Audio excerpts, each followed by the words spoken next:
Good afternoon. We're here to talk about America as a world power. This is part 3. We've already talked about how America has expanded its empire, how it's tried to build through imperialism, getting involved in other foreign nations in order to open up markets, in order to get raw materials from those nations. Now we're going to look at some of the specific foreign policy, particularly that of some of the presidents of the time, Teddy Roosevelt, William Howard Taft, and Woodrow Wilson. So first of all, let's take a look at Teddy Roosevelt, 1901 to 1908. Teddy Roosevelt, for all the stuff that he did during the Spanish-American War, becomes a hero in that. But then eventually we start to get to December of 1904, and one of the problems going on in Latin America is that a number of Latin American countries have borrowed a ton of money. They've borrowed money from the United States, and they've borrowed a lot of money from Europe.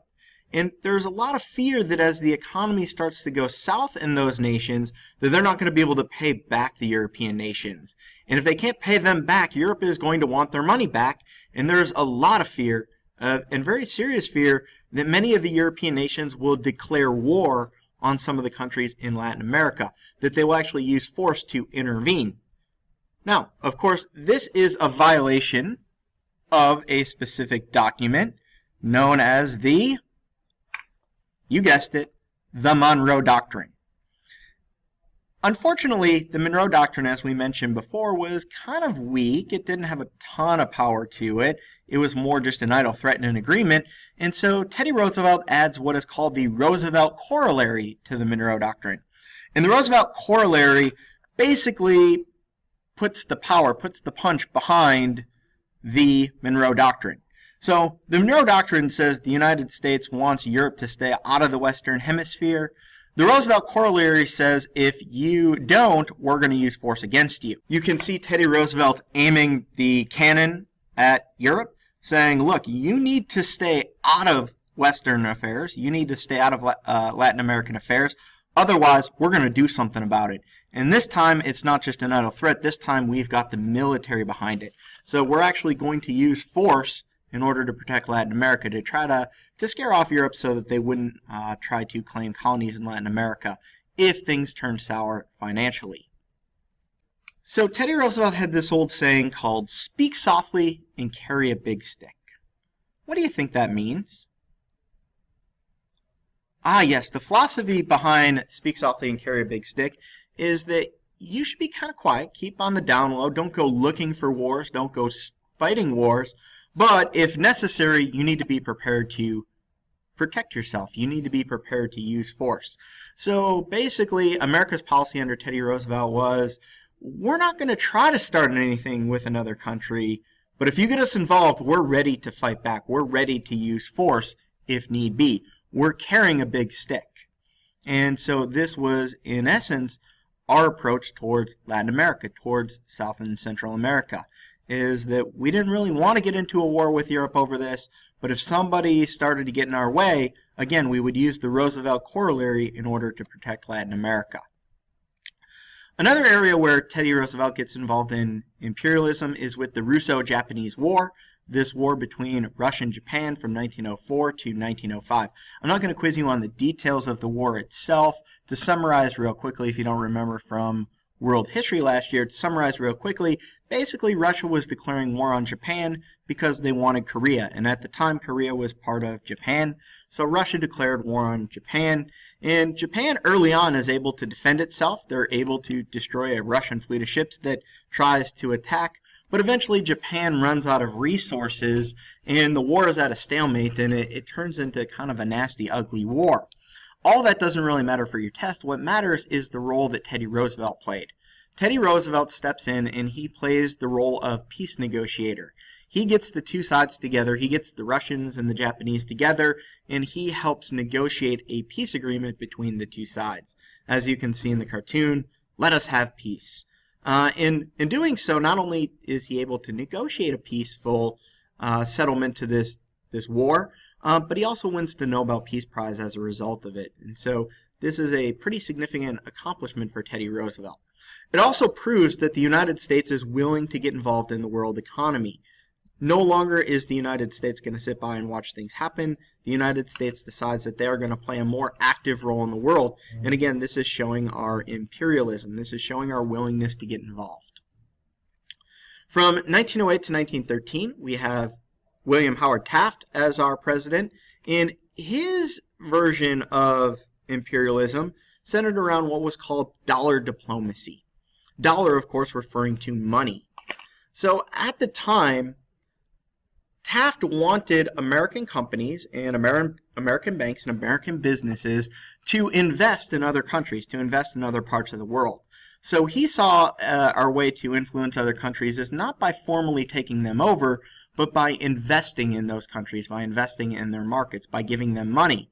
And so a lot of American banks and the American government in general would loan money to many Latin American countries in exchange for things that will help us out. So things like better tax rates and lowering tariffs. So it's not just we're loaning money because we're the good guys and because it's the right thing to do, but we're also loaning money because, well, we want tax breaks as a result of it. And so this is what we would call informal diplomacy, because it's businesses that are doing the work and not mostly the U.S. government, although the government will give some money. It is informal diplomacy, but William Howard Taft definitely encourages this.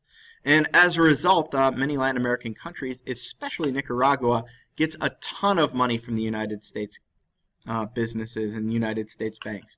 We loan a ton of money to Nicaragua. What do we want in exchange? Well, we want tariff-free trade, and we want to control the railroads. And so we control the entire shipping infrastructure of Nicaragua. We also don't have to pay tariffs when we're selling goods to the Nicaraguan market. So this is an example of dollar diplomacy. Finally, we get to Woodrow Wilson. Woodrow Wilson, president from 1913 to 1921. And his diplomacy focuses on missionary, or sometimes what's called moral diplomacy. Some books call it missionary, some call it moral. Either way, it's the same thing. And this is adding on to the Monroe Doctrine, where we say not only does America need to protect all the countries in the Western Hemisphere, but we have a moral responsibility to do so. It is morally the right thing to do so. And so what he says is that we're going to put our money where our mouth is. We are not going to formally recognize any Latin American government that is oppressive to their people, or any Latin American government that is undemocratic, or any Latin American government that is hostile towards the United States. We're going to support the freedom and democracy that we believe in the world. And so an example of this comes with the Mexican president. In Mexico, there was a guy named General Huerta, and General Huerta decides to assassinate the president and take control for himself. He takes over the country. What does the United States do? Well, under Woodrow Wilson's plan, we cut off diplomacy. We refuse to recognize General Huerta as the legitimate president of Mexico. Why, you may ask? Well, the answer is simple. Because of moral or missionary diplomacy. We say we're not going to recognize you if you're not following democratic means. If you're not doing things the democratic way, we're not going to recognize your country's right to exist. Next, we're going to look at some people who opposed imperialism. So you've already done a reading on it, you've done some worksheets on it, but not everybody was in favor of imperialism. Some people thought imperialism was bad. They thought that spreading our influence to the rest of the world is an undemocratic thing to do, and it's something that we shouldn't do.